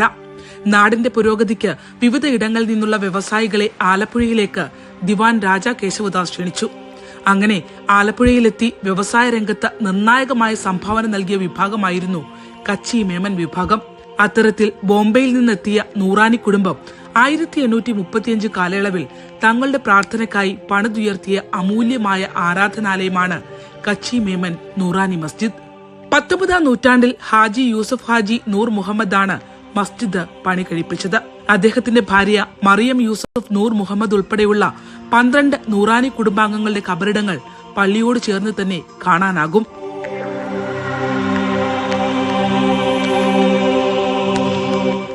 വർഷം പഴക്കമുള്ള അകത്തളങ്ങൾ, മുഗൾ രീതിയിൽ പണികഴിപ്പിച്ച കമാനങ്ങൾ, കൊത്തുപണികളാൽ തീർത്ത മനോഹരമായ കൂറ്റൻ തേക്കിൻ തൂണുകൾ. ബോംബെയിൽ നിന്ന് അന്ന് നൂറാനി കുടുംബത്തിന്റെ റാണി, തവക്കൽ എന്നീ പത്തേമാരികളിലാണ് ഈ കൂറ്റൻ തൂണുകൾ ആലപ്പുഴയിൽ എത്തിച്ചതെന്ന് ചരിത്രം പറയുന്നു. പ്രാർത്ഥനാമുറിയിലെ വിവിധ വർണ്ണങ്ങളിലുള്ള തൂക്കുവിളക്കുകളും പേർഷ്യയിലെയും ഈജിപ്തിലെയും കരകൗശല കരവേലകൾ നിറഞ്ഞ നിർമ്മിതികളും കാലത്തെ അതിജീവിച്ചും പൂർവാധികം ഭംഗിയോടെ നൂറാനി മസ്ജിദിൽ നിലകൊള്ളുന്നു. സുർക്കി മിശ്രിതം കൊണ്ടാണ് ഇരുനിലകളിലായുള്ള കെട്ടിട നിർമ്മാണം. ഒരേ സമയം 2000-ഓളം പേർക്ക് നിസ്കരിക്കാനാകും. ഫുൾ പള്ളി മേള് താഴെയൊക്കെ ഫുള്ളാണ്, അത്ര ആൾക്കാരുണ്ട്. ഇപ്പോഴാണെങ്കിൽ മറ്റാൾക്കാരും ഇവിടെ തന്നെയാണ് നിസ്കരിക്കുന്നതാണ്. അതിന് മറ്റേ കച്ചിക്കാരല്ലാത്ത ഷാഫി മുസ്ലിങ്ങൾ ഇവിടെ തന്നെ വന്ന് നിസ്കരിക്കുന്നുണ്ട്. ഇപ്പോൾ അവരാണ് കൂടുതൽ, ഞങ്ങൾ കുറവ്. അങ്ങനെ ഒരു മാറ്റം വന്നിട്ടുണ്ട്. എല്ലാവർക്കും അലോടാണ്. ആർക്കും പിന്നെ എന്താണെന്ന് വെച്ചാൽ അവകാശം ആർക്കും വിട്ടുകൊടുക്കത്തില്ല. അവകാശ കച്ചിക്കാരുടെ തന്നെ ഇരിക്കും. കരിമ്പാറ പടവുകൾ കെട്ടിയ പള്ളിക്കുളം, 500 മീറ്റർ ചുറ്റളവിൽ കേൾക്കാൻ കഴിയുന്ന ഉയരത്തിലുള്ള ബാങ്കുപുര, സൂര്യപ്രകാശത്തെ അടിസ്ഥാനമാക്കി സമയം നിശ്ചയിച്ചിരുന്ന കല്ല് എന്നിവയെല്ലാം ആധുനിക കാലത്ത് പഴമയുടെ അത്ഭുത നിർമ്മിതികളായി നിലകൊള്ളുന്നു. അന്ന് ഈ പള്ളിയുടെ ഫ്രണ്ടിൽ വലിയ കാര്യസ്ഥലമാണ്. അന്ന് അവിടെ വേറെ ഒന്നും ഇല്ല. അത് 2ാമത്തെ സ്റ്റേജാണ്. ഫ്രണ്ടിലെല്ലാം വിലയ്ക്ക് വാങ്ങിയിട്ട് കാര്യങ്ങളൊക്കെ ചെയ്ത് ഇപ്പോൾ ഫ്രണ്ടിൽ കുറേ കെട്ടിടങ്ങൾ കാര്യങ്ങളൊക്കെ വരുന്നത്. അപ്പോൾ ഖബർസ്ഥാനൊന്നും ഇല്ലായിരുന്നു. പിന്നീടാണ് ഖബർസ്ഥാൻ വരുന്നത്. ഇവിടെ ഉണ്ടായിരുന്ന അന്നുണ്ടായിരുന്നത് കുളം, അതായത് വധു എടുക്കാൻ കുളം. അന്ന് പൈപ്പ് ലൈൻ ഇല്ല, എങ്ങും പൈപ്പ് ലൈൻ ഇല്ല. അപ്പം ആദ്യത്തെ പൈപ്പ് ലൈനാണ് വധു എടുക്കാനുള്ള ഈ കുളത്തിലെ വെള്ളമാണ്, ശുദ്ധീകരിച്ചിരിക്കുന്ന വെള്ളമാണ്. അതെടുത്തിട്ടാണ് പള്ളി കയറുന്നത്. അപ്പം ആ കുളം ഈ പള്ളി ഇത്രയും സ്ഥലം ആദ്യം ഉണ്ടായിരുന്നു. പള്ളി നിർമ്മിച്ച കാലത്ത് സ്ഥാപിച്ച 2 കുംഭങ്ങൾ അന്ന് തന്നെ ചരിഞ്ഞിരുന്നു. 200 വർഷങ്ങൾക്കിപ്പുറം ഇന്നും അത് വീഴാതെ നിലകൊള്ളുന്നു എന്നതും അത്ഭുത കാഴ്ചയാണ്. തന്റെ ഓർമ്മയ്ക്കായി ശ്രീ കാർത്തിക തിരുനാൾ മഹാരാജാവ് നിർമ്മിച്ചു നൽകിയ കാസ്റ്റൈനിൽ തീർത്ത വിളക്കുമരവും ഇന്നും പള്ളിക്ക് കാവലായി നിലകൊള്ളുന്നു. ഹനഫി നിയമപ്രകാരമുള്ള നിസ്കാര സമയവും പ്രാർത്ഥനാ രീതികളുമാണ് പള്ളിയിൽ ക്രമീകരിച്ചിട്ടുള്ളത്. പിന്നീട് ബോംബെയിലേക്ക് മടങ്ങിപ്പോയ നൂറാനി കുടുംബം ആലപ്പുഴയിൽ അവശേഷിക്കുന്ന കച്ചി മേമൻ വിഭാഗത്തിനായി പള്ളി വിട്ടു നൽകി. പുറമെ നിന്ന് ആരോടും സംഭാവനകൾ വാങ്ങില്ല എന്ന പ്രത്യേകത കൂടി നൂറാനി പള്ളിക്കുണ്ട്. പള്ളിയോട് ചേർന്നുള്ള കെട്ടിടങ്ങളുടെ വാടക കൊണ്ട് മാത്രമാണ് പ്രവർത്തനങ്ങൾ. ഈ റമദാൻ നാളിലും നൂറ്റാണ്ടുകളുടെ ഓർമ്മകൾ പേറുന്ന ഏറ്റവും ശാന്തമായ പ്രാർത്ഥനാലയങ്ങളിൽ ഒന്നായി കച്ചി മേമൻ നൂറാനി മസ്ജിദ് ആലപ്പുഴയിൽ തലയുയർത്തി നിൽക്കുന്നു. ഗുജറാത്തിൽ നിന്ന് ആലപ്പുഴയിലെത്തി ആലപ്പുഴയുടെ വ്യവസായ ചരിത്രത്തിൽ വലിയ ഏട് കുറിച്ചിട്ട വിഭാഗമാണ് കച്ചി മേമൻ വിഭാഗം. നേർച്ചപ്പെട്ടികളില്ലാത്ത ഈ ആരാധനാലയം വിശുദ്ധിയുടെ പരമപ്രതീകമാണ്. എല്ലാവർക്കും റമദാൻ ആശംസകൾ. ക്യാമറമാൻ പ്രശാന്ത് മംഗലശ്ശേരിക്കൊപ്പം ശരണ്യ സ്നേഹജൻ, ന്യൂസ് 18 ആലപ്പുഴ. കഴിഞ്ഞ ഒരാഴ്ചക്കാലമായി നമ്മുടെ എല്ലാം ചർച്ചാ വിഷയം എമ്പുരാൻ സിനിമ മാത്രമാണ് അല്ലേ. എമ്പുരാൻ സിനിമയുടെ റീ എഡിറ്റഡ് പതിപ്പ് ഇന്നു മുതൽ അങ്ങനെ തിയേറ്ററുകളിൽ എത്തുകയാണ്. 3 മിനിറ്റ് ഭാഗമാണ് ചിത്രത്തിൽ നിന്ന് ഒഴിവാക്കിയതെന്നാണ് സൂചന. വിവാദ ഭാഗങ്ങൾ ഒഴിവാക്കിയ ചിത്രത്തിന് ഇന്നലെ കേന്ദ്ര സെൻസർ ബോർഡ് അടിയന്തര അനുമതി നൽകുകയായിരുന്നു. വിവാദങ്ങൾക്കിടയിലും ചിത്രം ബോക്സ് ഓഫീസിൽ കുതിക്കുകയാണ്. 3 ദിവസം കൊണ്ട് 85 കോടിയാണ് വിദേശത്ത് നിന്ന് മാത്രം ചിത്രം നേടിയത്. നടൻ മോഹൻലാൽ തന്നെയാണ് ഈ കണക്കുകൾ ഇന്നലെ പുറത്തുവിട്ടത്. എമ്പുരാൻ സിനിമയ്ക്കെതിരെ നടക്കുന്ന നീക്കങ്ങളിൽ രാഷ്ട്രീയ രംഗത്തുള്ളവരടക്കം പ്രതിഷേധം ഉയർത്തിയിട്ടും സിനിമാ രംഗത്തെ സംഘടനകൾ ആരും ഇതുവരെയും മിണ്ടിയിട്ടില്ല ഒരക്ഷരം എന്നുള്ളതും ഒരു വാസ്തവമാണ്. നവമി ദിനേശ് നമുക്കൊപ്പം ചേരുന്നുണ്ട് കൊച്ചിയിൽ നിന്ന്. Navami, good morning. അങ്ങനെ വിവാദങ്ങൾ, ചർച്ചകൾ, ഒടുവിൽ റീ എഡിറ്റ് ചെയ്ത ഭാഗം ഇന്നു മുതൽ തിയേറ്ററുകളിൽ എത്തുകയാണ്. 3 മിനിറ്റ് ഒഴിവാക്കപ്പെടുന്നു എന്നതാണ് മനസ്സിലാകുന്നത്. അപ്പോൾ ഏതൊക്കെ ഭാഗങ്ങളിലാണ് പ്രധാനമായും വെട്ട് വീണിട്ടുള്ളത്? ഈ ആദ്യത്തെ എഡിറ്റ് ചെയ്യാത്ത ഭാഗത്തിലെ സിനിമ കണ്ട ആളുകൾക്ക് ഇനി കാണാൻ പോവുകയാണെന്നുണ്ടെങ്കിൽ ഏതൊക്കെ ഭാഗമായിരിക്കും മിസ്സാവുന്നത്?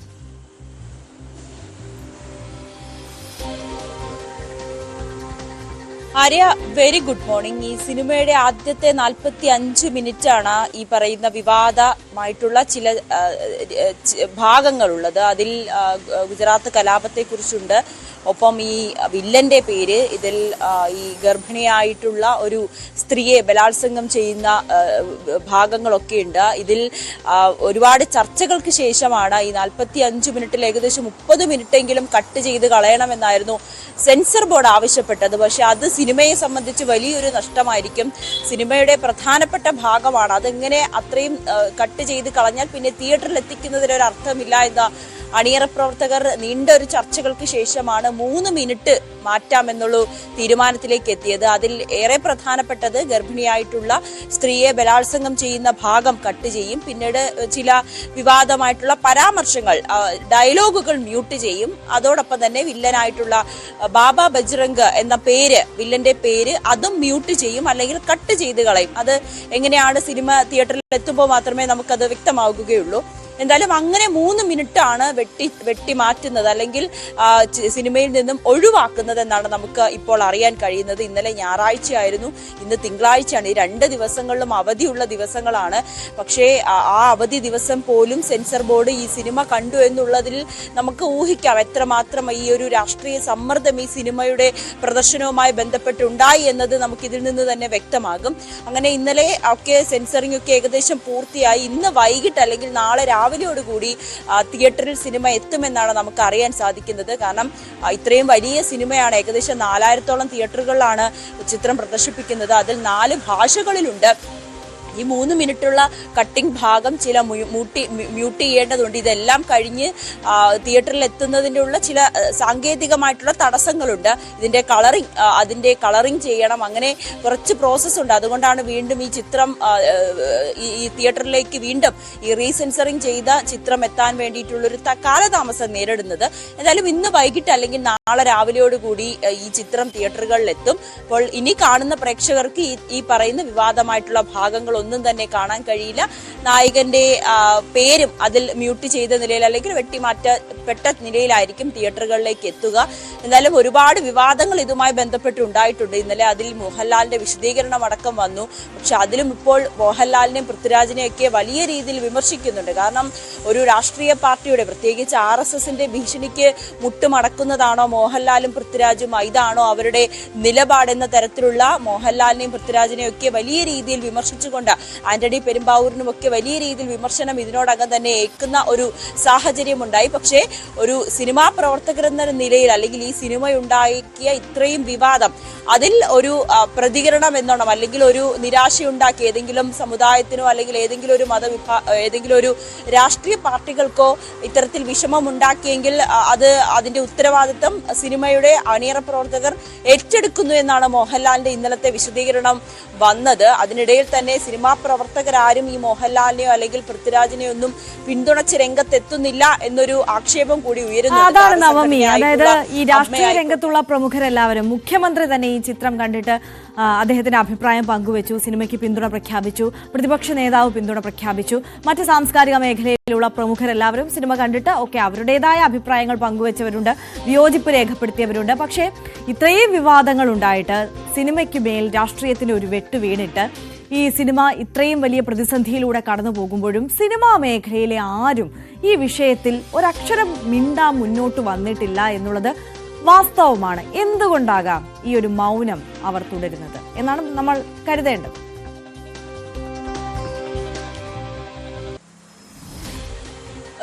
കാര്യം ആദ്യം തന്നെ ഈ നമുക്കിപ്പോൾ അറിയുന്നതിൽ ഇപ്പോൾ സിനിമാ പ്രവർത്തകനും MP-യുമായിട്ടുള്ള നമ്മുടെ കേന്ദ്രമന്ത്രിയായിട്ടുള്ള സുരേഷ് ഗോപി, അദ്ദേഹം പോലും ഈ വിഷയത്തിൽ പ്രതികരിച്ചിട്ടില്ല. ഇന്നലെ മാധ്യമങ്ങൾ ഈ വിഷയത്തിൽ പ്രതികരണം തേടുമ്പോൾ അദ്ദേഹം അതിൽ പ്രതികരിച്ചിട്ടില്ല. ആ സിനിമയിൽ തന്നെ അദ്ദേഹത്തിന് നന്ദി കൂടി അറിയിക്കുന്ന സാഹചര്യമാണ്. അദ്ദേഹം പ്രതികരിച്ചിട്ടില്ല, അല്ലെങ്കിൽ ഈ സിനിമയുമായി ബന്ധപ്പെട്ട് നിൽക്കുന്ന ആരും തന്നെ പ്രതികരിച്ചില്ല. താരസംഘടനയായ അമ്മയായിക്കോട്ടെ, FEFK ആയിക്കോട്ടെ, ഈ തിയേറ്റർ ഉടമകളായിക്കോട്ടെ, ആരും പ്രതികരിക്കുന്നില്ല. ഈ സിനിമ ഇറങ്ങുന്നതിന് മുൻപ് മലയാള സിനിമയിൽ ഇത് വലിയൊരു ചരിത്രമാകും, മലയാള സിനിമയുടെ അല്ലെങ്കിൽ സിനിമാ തിയേറ്റർ ഉടമകളുടെ കടം മാറും, അവരുടെ സാമ്പത്തിക നില മെച്ചപ്പെടുത്തും, സിനിമ നേരിടുന്ന പ്രതിസന്ധി അത് മാറിക്കിട്ടും, അത്രയേറെ പ്രതീക്ഷ ഈ സിനിമയിൽ വെച്ച് പുലർത്തിയിരുന്നു. B. ഉണ്ണികൃഷ്ണൻ അടക്കം ഈ സിനിമ തിയേറ്ററിൽ എത്തുന്നതിന് മണിക്കൂറുകൾ മുമ്പ് മാധ്യമങ്ങളെ കണ്ടപ്പോൾ പറഞ്ഞത് മലയാള സിനിമയ്ക്ക് അഭിമാനമായി മാറും ഈ എമ്പുരാൻ എന്നൊക്കെ വലിയ രീതിയിൽ പ്രശംസിച്ചവരും പിന്തുണച്ചവരുമുണ്ട്. പക്ഷെ ഒരു വിവാദം വന്നപ്പോൾ ഈ പൃഥ്വിരാജിനെ അല്ലെങ്കിൽ മോഹൻലാലിനെ ഒറ്റപ്പെടുത്തുന്ന രീതിയിലേക്ക് മാറുന്നു. അത് തന്നെയാണ് ഇന്നലെ പൃഥ്വിരാജിന്റെ അമ്മയും നടിയുമായിട്ടുള്ള മല്ലിക സുകുമാരനും വ്യക്തമാക്കിയത്. ഈ പൃഥ്വിരാജിനെ എന്തിനാണ് ഇങ്ങനെ ഒറ്റപ്പെടുത്തുന്നത്? ആരും തന്നെ പൃഥ്വിരാജിനെ സംരക്ഷിക്കുന്ന ഒരു നിലപാട്, അല്ലെങ്കിൽ ഒരു അവരുടെ വ്യക്തിപരമായിട്ടുള്ള ഒരു നിലപാട്, അല്ലെങ്കിൽ സംഘടന അവരെ പിന്തുണയ്ക്കുന്നു എന്ന തരത്തിൽ പോലും പ്രതികരണം വരുന്നില്ല. അത് ഏറെ നിരാശയുണ്ടാക്കുന്നു എന്ന് പറയുന്ന സാഹചര്യം ഉണ്ടായി. പക്ഷേ രാഷ്ട്രീയമാണ് ആര്യ. അതിൽ ഏതെങ്കിലും തരത്തിലുള്ള അഭിപ്രായം പറഞ്ഞു കഴിഞ്ഞാൽ പിന്നീട് അവരെ സിനിമയിൽ നിന്ന് മാറ്റി നിർത്താനോ അല്ലെങ്കിൽ അവർക്ക് നേരെ ഏതെങ്കിലും നിലപാട് പറയാനോ നിലപാട് പ്രകടിപ്പിക്കാനോ ഒക്കെ ഭയക്കുന്ന ഒരു സമൂഹമായി മാറുന്നുവോ എന്നുള്ളൊരു സംശയമാണ് നിലനിൽക്കുന്നത്. അത്തരത്തിലുള്ള കാഴ്ചകളാണ് ചുറ്റും നിന്നും വരുന്നത്. അതുകൊണ്ടാകാം ഈ വിഷയത്തിലൊന്നും ആരും പ്രതികരിക്കാൻ തയ്യാറാകാത്തത്. എന്തായാലും 3 മിനിറ്റ് വെട്ടിമാറ്റി വില്ലന്റെ പേരൊക്കെ മാറ്റി സിനിമ ഇന്നു മുതൽ റീഎഡിറ്റ് ചെയ്ത് തിയേറ്ററുകളിൽ എത്തുകയാണ്. അപ്പോൾ പുതിയ പതിപ്പ് ഇന്നു മുതൽ തിയേറ്ററുകളിൽ പ്രേക്ഷകർക്ക് കാണാം. എന്തായാലും വിവാദങ്ങൾ കത്തുമ്പോഴും ബോക്സ് ഓഫീസ് കളക്ഷന് ഒരു കുറവുമില്ല. അത് ജൈത്രയാത്ര തുടരുകയാണ് എന്നുള്ളത് മോഹൻലാൽ തന്നെ കണക്കുകൾ സഹിതം ഇന്നലെ വ്യക്തമാക്കിയ കാര്യമാണ്. പുതിയ സാമ്പത്തിക വർഷമാണ് നാളെ മുതൽ ആരംഭിക്കാൻ പോകുന്നത്. അപ്പോൾ ആരംഭിക്കാനിരിക്കെ നികുതിദായകരെ കാത്ത് നിരവധി മാറ്റങ്ങളും ഉണ്ട്. UPI ഇടപാടുകളിൽ തുടങ്ങി ആദായ നികുതി നിയമങ്ങളിൽ വരെ വലിയ മാറ്റങ്ങളാകും ഏപ്രിൽ 1 മുതൽ നിലവിൽ വരിക. 12 ലക്ഷം രൂപ വരെ വാർഷിക വരുമാനമുള്ളവർ ഇനി മുതൽ ആദായ നികുതി നൽകേണ്ടി വരില്ല. മറ്റു പ്രധാനപ്പെട്ട മാറ്റങ്ങൾ നോക്കാം, റിപ്പോർട്ട് കാണാം. ഉപയോഗത്തിലില്ലാത്ത മൊബൈൽ നമ്പറുമായി ലിങ്ക് ചെയ്തിരിക്കുന്ന UPI അക്കൗണ്ടുകൾ കൈവശമുണ്ടെങ്കിൽ അപ്ഡേറ്റ് ചെയ്യേണ്ട അവസാന ദിവസം ഇന്ന്. അല്ലാത്ത പക്ഷം അക്കൗണ്ട് നീക്കം ചെയ്യപ്പെട്ടേക്കാമെന്നാണ് നാഷണൽ പേയ്മെന്റ് കോർപ്പറേഷൻ ഓഫ് ഇന്ത്യയുടെ മുന്നറിയിപ്പ്. ഓൺലൈൻ സാമ്പത്തിക ഇടപാടുകളിലെ അപകടങ്ങൾ തടയാൻ സാധിക്കുന്നതാണ് പുതിയ നീക്കം. ATM-ൽ നിന്നും പണം പിൻവലിക്കുന്നതിന് ഇനി അധിക ചാർജ് നൽകേണ്ടതായി വരും. നേരത്തെ ഒരാളിൽ നിന്ന് 17 രൂപയായിരുന്നു ഫീസായി ഈടാക്കിയിരുന്നത്. എന്നാൽ പുതുക്കിയ നിരക്ക് പ്രകാരം ഇത് 19 രൂപയാകും. ഇതിനു പുറമെ മിനി സ്റ്റേറ്റ്മെന്റ്, ബാലൻസ് പരിശോധിക്കൽ തുടങ്ങിയ ബാങ്ക് ഇതര സേവനങ്ങൾക്ക് നിലവിൽ ഈടാക്കുന്ന 6 രൂപയിൽ നിന്ന് 7 രൂപയായി വർദ്ധിക്കും. ഏപ്രിൽ 1 മുതൽ സേവിങ്സ് അക്കൗണ്ടുകളിൽ മിനിമം ബാലൻസ് നിലനിർത്തേണ്ടതും അനിവാര്യതയാകും. മിനിമം ബാലൻസ് ഇല്ലെങ്കിൽ പിഴ ഈടാക്കുമെന്നാണ് വിവിധ ബാങ്കുകളുടെ മുന്നറിയിപ്പ്. വൻകിട വാഹന നിർമ്മാതാക്കളും കാറുകളുടെ വില വർദ്ധിപ്പിക്കാൻ ഒരുങ്ങുകയാണ്. 50,000 രൂപയ്ക്ക് മുകളിലുള്ള ചെക്ക് ഇടപാടുകൾ സംബന്ധിച്ചുള്ള വിവരങ്ങൾ ബാങ്കിന് ഇനി ഡിജിറ്റലായി നൽകേണ്ടി വരും. സാമ്പത്തിക തട്ടിപ്പുകൾ തടയുന്നതിനായി RBI ആവിഷ്കരിച്ച പോസിറ്റീവ് പേ സിസ്റ്റം പദ്ധതിയുടെ ഭാഗമായാണ് ഈ നീക്കം. ആദായ നികുതിയിലെ സെക്ഷൻ 87A പ്രകാരം 25,000-ൽ നിന്നും 60,000-ആയി നികുതി ഇളവ് വർദ്ധിക്കും. സംസ്ഥാനങ്ങൾക്കിടയിൽ നികുതി വരുമാനത്തിന്റെ ശരിയായ വിതരണം ഉറപ്പാക്കുന്നതിനായി GST-യിൽ ഇൻപുട്ട് സർവീസ് ഡിസ്ട്രിബ്യൂട്ടർ സിസ്റ്റം അഥവാ IDS സംവിധാനവും അടുത്ത ദിവസം മുതൽ നിലവിൽ വരും. Dan Kurian, news 18, Thiruvananthapuram. സംസ്ഥാനത്തെ ഭൂനികുതി സ്ലാബുകളിലും കോടതി ഫീസുകളിലും നാളെ മുതൽ വർധനവ് നിലവിൽ വരാൻ പോവുകയാണ്. കാലപ്പഴക്കം ചെന്ന വാഹനങ്ങളുടെ നികുതിയും കൂടും. ഭൂമിയുടെ പാട്ടം നിരക്കുകളിലും നാളെ മുതൽ പരിഷ്കരിച്ച തുക ഈടാക്കി തുടങ്ങും. സംസ്ഥാനത്തെ ഭൂനികുതി സ്ലാബുകൾ 50% വർദ്ധിപ്പിച്ചതിലൂടെ 100 കോടി രൂപയുടെ അധിക വരുമാനമാണ് സർക്കാർ പ്രതീക്ഷിക്കുന്നത്. പാട്ടനിരക്ക് കുടിശ്ശിക തീർപ്പാക്കാൻ ഒറ്റത്തവണ പദ്ധതി നടപ്പാക്കും. ഇലക്ട്രിക് വാഹനങ്ങളുടെ നികുതി പുനഃക്രമീകരിക്കും. വില അനുസരിച്ചായിരിക്കും നികുതിയിൽ മാറ്റം വരിക. സംസ്ഥാനത്ത് ടൂറിസ്റ്റ് ബസ് നിരക്കും വർദ്ധിക്കും. കോൺട്രാക്ട് ഗ്യാരേജ് നികുതി ഘടന ഏകീകരിക്കാൻ സംസ്ഥാന ബജറ്റിൽ തീരുമാനിച്ചതാണ് നിരക്ക് വർദ്ധിക്കാൻ കാരണമാകുക. 15 വർഷം കഴിഞ്ഞ വാഹനങ്ങൾക്ക് ഇനി മുതൽ 50% നികുതി വർദ്ധിപ്പിക്കും. നമ്മൾ ഈ വർഷത്തെ ആകെ ധനകാര്യ കാര്യങ്ങളിൽ സാമ്പത്തികമായി നമുക്ക് കഴിഞ്ഞ വർഷത്തെക്കാളുമൊക്കെ മുന്നോട്ട് പോകാൻ കഴിഞ്ഞിട്ടുണ്ട് എന്നുള്ളത് ആണ് പ്രാഥമിക കണക്കുകളിൽ വരുമ്പോൾ കാണുന്നത്. നിയമസഭയിൽ ഞാനിത് പറഞ്ഞിരുന്നു. ബഡ്ജറ്റ് അവതരിപ്പിച്ചുകൊണ്ട് ഈ വർഷം കുറച്ചുകൂടി മെച്ചപ്പെട്ട അവസ്ഥയിലേക്ക് തന്നെയാണ് കാര്യങ്ങൾ വരുന്നത്. അടുത്ത വർഷം 2 ട്രില്യൺ രൂപയുടെ ഒരു എക്കണോമി എന്ന നിലയിലല്ല, ബഡ്ജറ്റിലേക്ക് എത്തും. എക്കണോമി എന്ന നിലയിൽ നമ്മുടെ ആകെ വരുമ്പോൾ അതിനേക്കാൾ വളരെ കൂടുതൽ വരും GSDP. കോടതി ഫീസുകളും കുത്തനെ കൂടി. ചെക്ക് കേസുകൾക്ക് സംസ്ഥാനത്തെ കോടതി ഫീസ് ഇപ്പോൾ 10 രൂപയാണ്. ഇനി മുതൽ ചെക്കിലെ തുകയനുസരിച്ച് ഫീസും കൂടും. നിരസിക്കപ്പെടുന്ന ചെക്കിന്റെ തുക 10,000 രൂപ വരെയാണെങ്കിൽ 250 രൂപയും 10,000 മുതൽ 3 ലക്ഷം രൂപ വരെയാണെങ്കിൽ തുകയുടെ 5% കോടതി ഫീസ്. കുടുംബ കോടതികളിലും ചിലവ് കൂടും. വസ്തു സംബന്ധമായ കുടുംബ കോടതികളിലെ കേസുകളുടെ ഫീസും വർദ്ധിപ്പിച്ചു. 1 ലക്ഷം രൂപ വരെയുള്ള കേസുകളിൽ കോടതി ഫീസ് 200 രൂപയാക്കി. 1 ലക്ഷം മുതൽ 5 ലക്ഷം രൂപ വരെയുള്ള കേസുകളിൽ അവകാശപ്പെടുന്ന തുകയുടെ 0.5% ഫീസ്. ഹൈക്കോടതിയിൽ മുൻകൂർ ജാമ്യാപേക്ഷ എന്നിവയ്ക്കുള്ള ഫീസ് 500 രൂപയായി വർദ്ധിപ്പിച്ചു. സെഷൻസ് കോടതികളിൽ മുൻകൂർ ജാമ്യാപേക്ഷയ്ക്കുള്ള ഫീസ് 250 രൂപയും ജാമ്യാപേക്ഷയ്ക്കുള്ള തുക 200 രൂപയായും വർദ്ധിപ്പിച്ചിട്ടുണ്ട്. ന്യൂസ് 18 തിരുവനന്തപുരം. ശമ്പളത്തിന് ആനുപാതികമായ ഉയർന്ന PF പെൻഷൻ നൽകുന്ന നടപടികൾ എംപ്ലോയീസ് പ്രൊവിഡൻസ് ഫണ്ട് ഓർഗനൈസേഷൻ താൽക്കാലികമായി നിർത്തിവെച്ചതോടെ പെൻഷൻ വിതരണം വീണ്ടും അനിശ്ചിതത്വത്തിലായി. ഏറെപ്പേരുടെയും അപേക്ഷകളും EPFO തള്ളിക്കളഞ്ഞു. 2022 പെൻഷനേഴ്സിന്റെ ആവശ്യങ്ങൾ അംഗീകരിക്കണമെന്ന് സുപ്രീം കോടതി വിധി ഉണ്ടായിട്ടും ഉത്തരവ് പരമാവധി നീട്ടിക്കൊണ്ടു പോകാനാണ് EPFO ശ്രമിക്കുന്നത്. കേന്ദ്ര സർക്കാരിന്റെ ഭാഗത്തു നിന്നും അടിയന്തര ഇടപെടൽ വേണമെന്നാവശ്യപ്പെട്ട് ഹിന്ദുസ്ഥാൻ ഓർഗാനിക് കെമിക്കൽസ് ലിമിറ്റഡിലെ ജീവനക്കാർ കേന്ദ്രമന്ത്രി ജോർജ് കുര്യന് നിവേദനം നൽകി. രാജ്യത്തെ 7.25 ലക്ഷത്തിലേറെ സ്ഥാപനങ്ങളിൽ നിന്നായി 7.5 കോടിയിലേറെ ജീവനക്കാരുടെ സമ്പാദ്യവും 80 ലക്ഷത്തിലേറെ പേരുടെ പെൻഷനും കൈകാര്യം ചെയ്യുന്ന EPFO തങ്ങളുടെ ഉത്തരവാദിത്തത്തിൽ നിന്നും പിന്തിരിയുന്നത് ചെറിയ വിഭാഗത്തെയല്ല ബാധിക്കുന്നത്. ഹിന്ദുസ്ഥാൻ ഓർഗാനിക് കെമിക്കൽസ് ലിമിറ്റഡ് എന്ന കേന്ദ്ര പൊതുമേഖലാ സ്ഥാപനത്തിന്റെ കൊച്ചിയിലെ യൂണിറ്റിന്റെ EPF, EPS അക്കൌണ്ടുകൾ പൂർണ്ണമായും എറണാകുളം EPF ഓഫീസാണ് കൈകാര്യം ചെയ്തുവരുന്നത്. ഈ സ്ഥാപനത്തിലെ മുഴുവൻ ജീവനക്കാരും എറണാകുളം RPFCയുടെ അനുമതിയോടെ 2020 മാർച്ച് മുതൽ ഉയർന്ന പെൻഷൻ വിഹിതം അടയ്ക്കുന്നവരുമാണ്. പലർക്കും പെൻഷൻ തന്നെ ലഭിക്കാൻ വലിയ തുക വീണ്ടും അടയ്ക്കേണ്ടതായി വന്നു. 10-15 വർഷമായിട്ട് കിട്ടിക്കൊണ്ടിരിക്കുന്ന പെൻഷൻ പോലും നിർത്തലാക്കാനുള്ള ഒരു മൂവ്മെന്റാണ് അവർ നടത്തുന്നത്. ഇത് തികച്ചും നിയമവിരുദ്ധവും ഇന്ന് സുപ്രീം കോടതിയുടെ വിധിയാണ് ഈ രാജ്യത്ത്, ഇന്ത്യൻ മഹാരാജ്യത്ത് നിലനിൽക്കുന്നത്. ഇതിനെതിരെയുള്ള ഒരു മൂവ്മെന്റുമാണ്. അപ്പോൾ ഇതിനെതിരെ ഒരു നിവേദനം കൊടുക്കുമായിരുന്നു ഞങ്ങളുടെ ലക്ഷ്യം. മിനിസ്റ്റർ വേണ്ട പോലെ ഇടപെടാം എന്ന് സംഭവിച്ചിട്ടുണ്ട്. എക്സംപ്റ്റഡ് EPF ട്രസ്റ്റുകളുള്ള സ്ഥാപനങ്ങളിലെ ജീവനക്കാരുടെ അർഹതപ്പെട്ട പെൻഷൻ നിഷേധിക്കുവാനുള്ള ശ്രമങ്ങളുടെ ഭാഗമായി EPFO ഒരു സർക്കുലർ ഇറക്കി. ഇതിന്റെ ഭാഗമായി HOCLലെ ജീവനക്കാരുടെ ഉയർന്ന പെൻഷൻ നിർത്തലാക്കാനുള്ള ശ്രമങ്ങൾ എറണാകുളം RPFCയുടെ നേതൃത്വത്തിൽ നടന്നുവരുന്നു. ഇതിൽ വലിയ പ്രതിഷേധമാണ് തൊഴിലാളികളുടെ ഭാഗത്തുനിന്നും ഉണ്ടായിക്കൊണ്ടിരിക്കുന്നത്. ഇതിന്റെ ഏറ്റവും വലിയ പ്രശ്നം എന്ന് പറഞ്ഞാൽ ഒരാൾ റിട്ടയർ ചെയ്ത് കഴിയുമ്പോൾ അയാൾക്ക് ഉയർന്ന വേതനം കിട്ടാൻ വേണ്ടി 18, 20, 40 ലക്ഷം വരെ പ്രൊവിഡന്റ് ഫണ്ടിൽ ഉണ്ടായിരുന്ന പൈസ അങ്ങോട്ട് അടച്ചതിന് ശേഷമാണിത് ഒരുപാട് ആൾക്കാർക്ക് കിട്ടിയതിനെയാണ് ഇപ്പോൾ അവർ നിരസിക്കാനുള്ള ഇത് ഓൺലൈൻ ജോയിന്റ് ഓപ്ഷൻ വഴി കൊടുത്തിട്ടുള്ളത്. നിരസിക്കാനായിട്ടാണ് അവരുടെ ശ്രമം. നിയമവിരുദ്ധവും നീതിനിഷേധവുമായ ശ്രമങ്ങൾ ഉപേക്ഷിച്ച് ജീവനക്കാർക്ക് ഉയർന്ന പെൻഷൻ നൽകുവാനുള്ള നടപടികൾ സ്വീകരിക്കാൻ വേണ്ട നിർദ്ദേശങ്ങൾ നൽകണമെന്നാവശ്യപ്പെട്ട് കേന്ദ്രമന്ത്രി ജോർജ് കുര്യന് ജീവനക്കാർ നിവേദനം നൽകി. ജീവനക്കാരെ പ്രതിനിധീകരിച്ച് Peter PO, Nandakumar R, Suresh MG എന്നിവർ ചേർന്നാണ് നിവേദനം നൽകിയത്.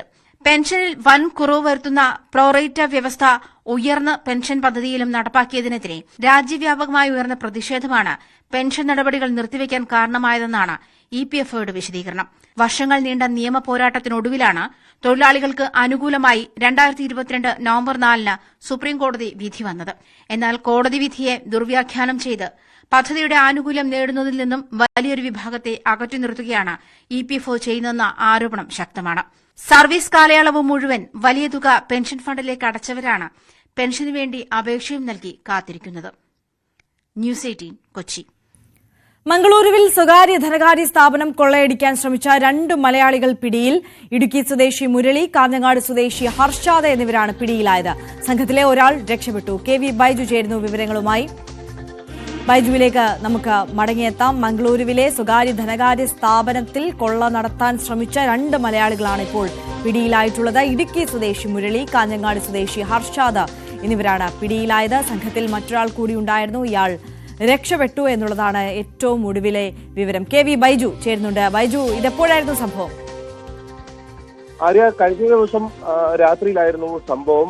മംഗളൂരുവിലെ കൊണാജ പോലീസ് സ്റ്റേഷൻ പരിധിയിലെ ദേർലക്കട്ട ജംഗ്ഷനിൽ പ്രവർത്തിക്കുന്ന മുത്തൂറ്റ് ധനകാര്യ സ്ഥാപനമാണ് ഈ കൊള്ളയടിക്കാൻ ശ്രമം ഉണ്ടായത്. ഏതായാലും സംഭവവുമായി ബന്ധപ്പെട്ട് കാസർഗോഡ് സ്വദേശി ഉൾപ്പെടെ, അതായത് ഇടുക്കി സ്വദേശി മുരളി, കാഞ്ഞങ്ങാട് സ്വദേശി അർഷാദ് എന്നിവരെ പോലീസ് പിടികൂടിയിട്ടുണ്ട്.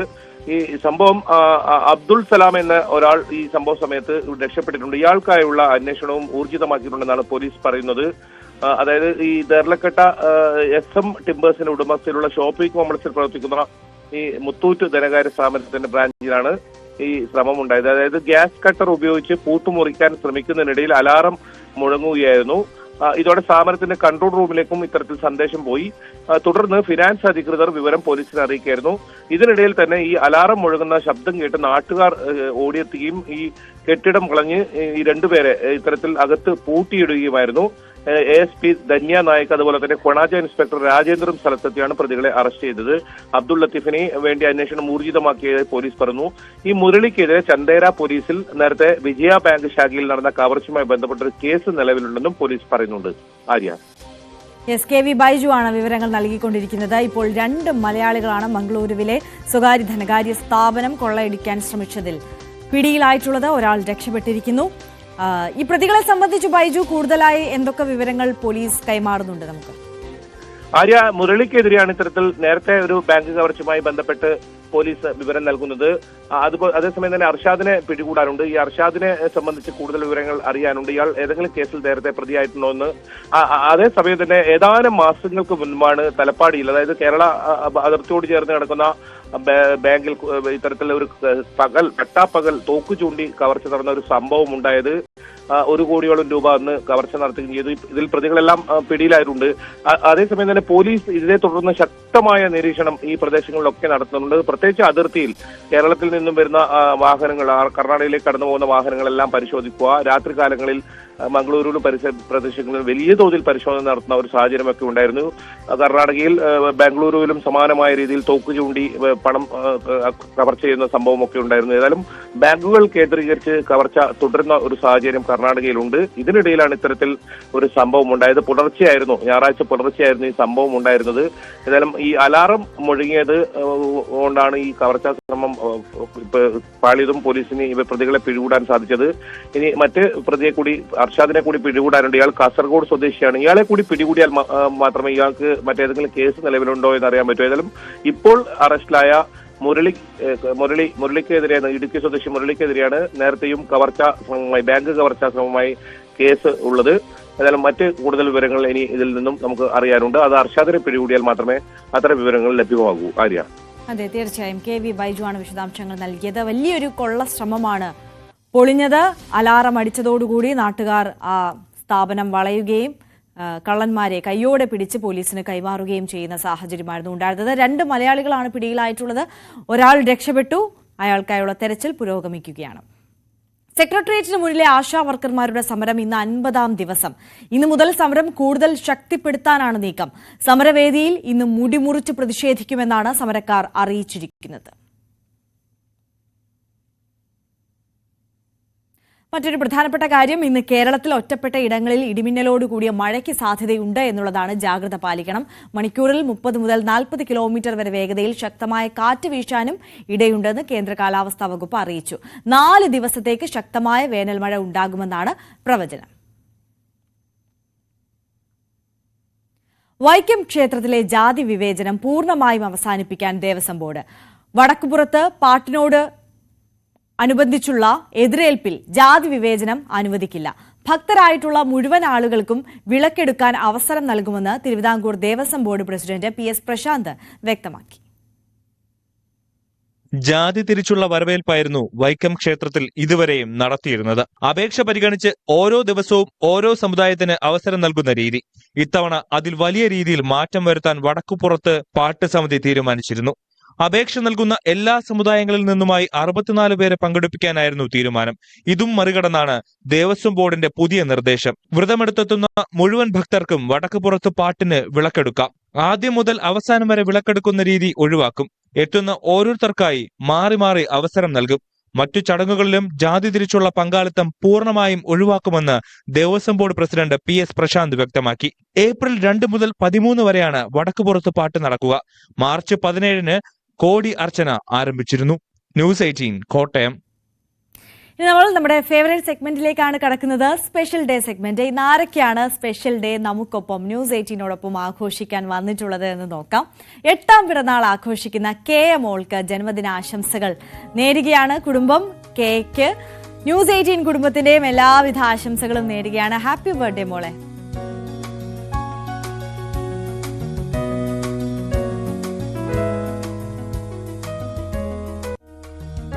ചടയമംഗലം ഇടയ്ക്കോടുള്ള പെരുമ്പള്ളിൽ രാജേഷ് കുമാറിന്റെയും ആര്യ S കുമാറിന്റെയും മകൾ ഭാനുമതി ആർ നായരുടെ പിറന്നാളാണിന്ന്.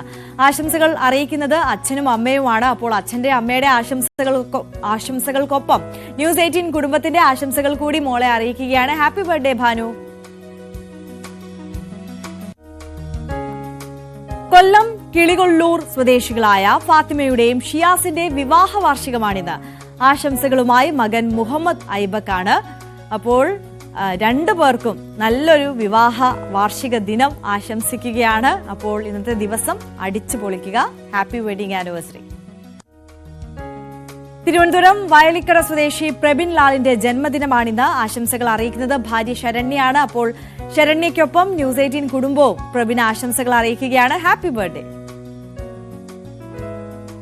നിങ്ങളുടെ വിശേഷ അവസരങ്ങൾ ഇതേപോലെ ഞങ്ങളെ അറിയിക്കാം. ആ സന്തോഷ ദിനത്തിൽ ന്യൂസ് 18 സ്ക്രീനിൽ നിങ്ങൾക്കും എത്താം. അതിനായി ഞങ്ങൾക്ക് വാട്സപ്പ് ചെയ്യുക. വാട്സപ്പ് ചെയ്യേണ്ട നമ്പർ 9346975748.